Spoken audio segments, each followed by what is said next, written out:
Question दिया है कि भारतीय संविधान में समवर्ती सूची का प्रावधान किस देश से ग्रहण किया गया है?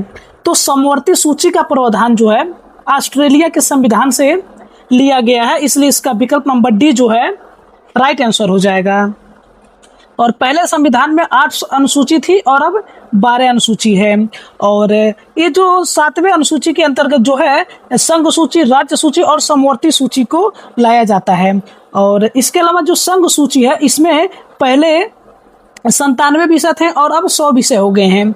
और राज्य सूची में जो है पहले 66 विषय थे और अब जो है 61 विषय हो गए हैं। और समवर्ती सूची में पहले 47 विषय थे और अब 52 विषय हो गए हैं। इसके बाद ये तीनों लिस्ट जो है संघ सूची, राज्य सूची और समवर्ती सूची जो है भारत सरकार अधिनियम 1935 से लिया गया है। इसके अलावा इसमें जो इम्पोर्टेंट पॉइंट दिया हुआ है, यह दिया हुआ है कि ये समवर्ती सूची का स्रोत जो है ऑस्ट्रेलिया के संविधान से लिया गया है।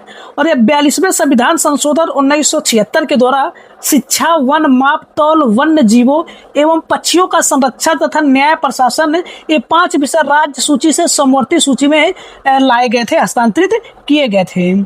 और इसी तरह अगला क्वेश्चन दिया हुआ है, ये कह रहा है कि भारतीय संविधान की प्रस्तावना में उल्लिखित स्वतंत्रता, समानता और बंधुत्व किस क्रांति से प्रेरित है? तो स्वतंत्रता, समानता और बंधुत्व जो है फ्रांसीसी की क्रांति से संदर्भित है, प्रेरित है। इसका विकल्प नंबर बी जो है राइट आंसर हो जाएगा। इसके अलावा प्रस्तावना, न्याय का आदर्श जिसे मौलिक कर्तव्य कहते हैं, यह रूस के संविधान से लिया गया है।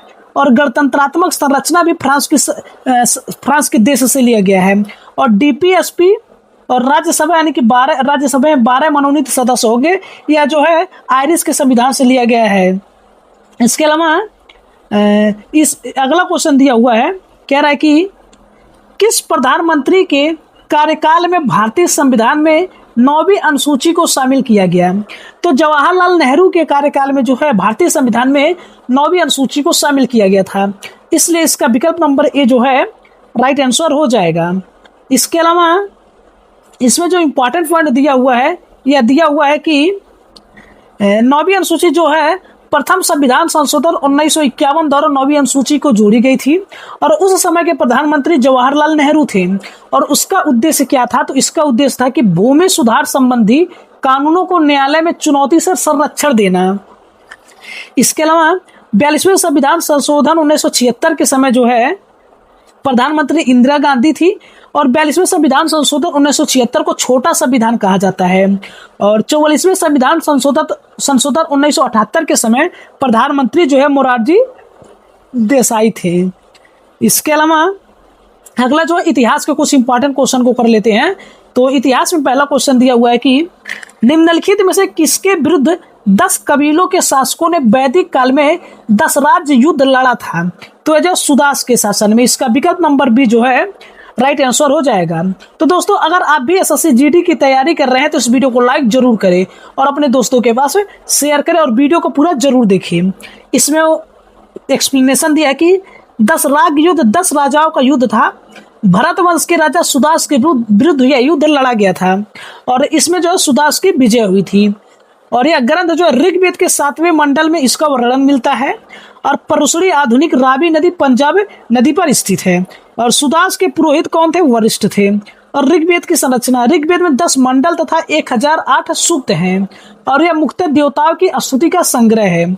और इसके समय गायत्री मंत्र ऋग्वेद के 3रे मंडल में है जिसके रचयिता विश्वामित्र हैं और सूर्य देवता को समर्पित है। और भारत नाम इसी कबीले से आया।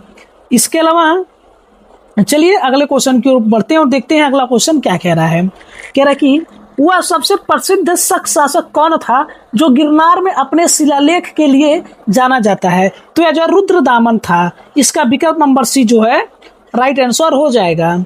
और इसमें जो इम्पोर्टेंट पॉइंट दिया हुआ है, दिया है कि यानी कि पश्चिमी क्षत्रप शासक रुद्रदामन प्रथम गिरनार जूनागढ़ अभिलेख के लिए प्रसिद्ध हैं।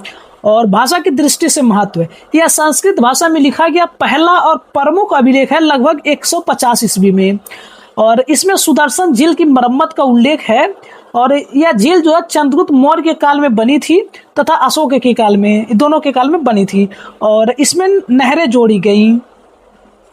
इसके अलावा चलिए अगले क्वेश्चन की ओर बढ़ते हैं और देखते हैं अगला क्वेश्चन क्या कह रहा है। कह रहा है कि अंतिम शुंग शासक की हत्या उसके मंत्री ने किस शताब्दी में की थी? तो उसके मंत्री ने जो पहली शताब्दी में की थी। इसका विकल्प नंबर डी जो है राइट आंसर हो जाएगा।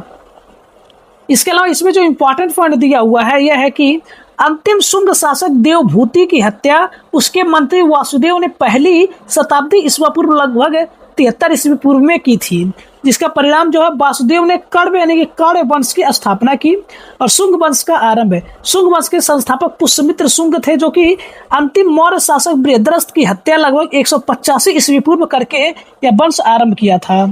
और पहले मौर्य वंश आया, उसके बाद शुंग वंश, उसके बाद कण्व वंश और सातवाहन वंश आया था।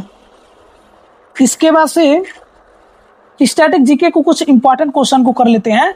तो स्टैटिक जीके में जो है पहला क्वेश्चन दिया हुआ है, ये कह रहा है कि दशहरा एक प्रसिद्ध त्योहार है जिसकी शुरुआत डट में हुई थी। तो दशहरा त्योहार का शुरुआत जो है नेपाल में हुआ था। इसका विकल्प नंबर बी जो है राइट आंसर हो जाएगा। इसके अलावा इसमें जो इंपॉर्टेंट पॉइंट दिया हुआ है यह है कि दशहरा नेपाल का सबसे बड़ा तथा सबसे लंबा पर्व है और यह अश्विन मास में लगभग 15 दिन तक मनाया जाता है और यह देवी दुर्गा की महिषासुर पर विजय का उत्सव है, जो कि भारत के नवरात्रि दशहरा के समान माना जाता है। और भारत में सिक्किम, दार्जिलिंग तथा पूर्वोत्तर के नेपाली भाषी समुदाय भी इसे मनाते हैं दशहरा को। और तिहार भी नेपाल का दीपावली यानी कि जो तिहार है ये नेपाल में दीपावली के रूप में मनाया जाता है। और अगला क्वेश्चन है कि निम्नलिखित में से कौन सा मिजोरम राज्य का मुख्य त्योहार है? तो मिजोरम राज्य का मुख्य त्योहार जो है चापचर कूट है। इसका विकल्प नंबर बी जो है राइट आंसर हो जाएगा। इसके अलावा इसमें जो इंपॉर्टेंट पॉइंट दिया हुआ है कह रहा है कि चापचर कूट मिजोरम का प्रमुख पर्व है जो मार्च में मनाया जाता है। इसके अलावा झूम स्थानांतरित खेती के लिए जंगल साफ करने का कार्य पूरा होने पर यह मनाया जाता है और इस अवसर पर प्रसिद्ध चेरानी के बास नृत्य किया जाता है। हार्नबिल नागालैंड का है, जो कि जनजातीय संस्कृति और लोक कला का सबसे बड़ा महोत्सव है। और सागा दावा सिक्किम का है, जो कि भगवान बुद्ध के जन्म, ज्ञान प्राप्ति और महापरिनिर्वाण का बौद्ध पर्व है। और ओणम जो है केरल राज्य का त्योहार है, जो कि राजा महाबली के स्वागत और नई फसल की खुशी का पर्व है। इसके अलावा अगला क्वेश्चन कह रहा है कि निम्नलिखित में से कौन सा समारोह मुख्यतः ओडिशा से संबंधित है? तो ओडिशा से जो है बाली यात्रा संबंधित है। इसका विकल्प नंबर ए जो है राइट आंसर हो जाएगा। तो दोस्तों अगर आपको वीडियो अच्छा लग रहा है तो आप लोग वीडियो को लाइक जरूर करें। इसमें इंपॉर्टेंट पॉइंट है कि बाली यात्रा ओडिशा के कटक में कार्तिक पूर्णिमा को मनाई जाती है। अंग्रेजी में बाली यात्रा अथवा बाली यात्रा दोनों वर्तनी प्रचलित हैं। अर्थ व आधार, बाली की यात्रा प्राचीन कलिंग के नाविक व्यापारी साधव इंडोनेशिया के बाली, जावा, सुमात्रा तक व्यापार करते थे। परंपरा बेइता बंदाना, कागज या केले के तने की छोटी नावें जल में प्रवाहित की जाती थी। कांग चिगवा जो है मणिपुर का है। अम्बुवाची मेला असम का है, जो कि कामाख्या मंदिर में होता है। और होला मोहल्ला पंजाब का है।